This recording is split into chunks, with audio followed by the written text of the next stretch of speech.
Ananas va tartatin haqida eshitganmisiz? Juda ham yumshoq va mayin bo'lgan pirog.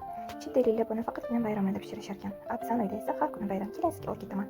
Buning uchun kerak bo'ladi ananas, tuxum, un. Tayyorlashni boshlaymiz. Birinchi ishdan sariyog'ni eritib, shakar bilan aralashtirib, bir chekkaga olib qo'yishni boshlaymiz. Keyingi qiladigan ishimiz qolipga pergament qog'ozini joylab va uni ichiga shakarli aralashmamizni joylaymiz. Chetlari bilan yaxshilab. Uni ustiga esa konservalangan ananasni birin-ketin joylab chiqamiz. Uni ustidan olchalarimizdan terbalamiz. Bu xohishga ko'ra. Undan keyin esa xamirini tayyorlashni boshlaymiz. Ertaga sariyog', shakarni yaxshilab aralashtiramiz. Lenchikda xohlasangiz, spolkada qilsangiz ham bo'ladi. Ketidan ikkita tuxum chaqib, yana aralashtirishni davom ettiramiz. Orasiga esa konservali ananasni suvini qo'shib yuborish kerak edi. Afsuski, menda bu videoga tushmayapti.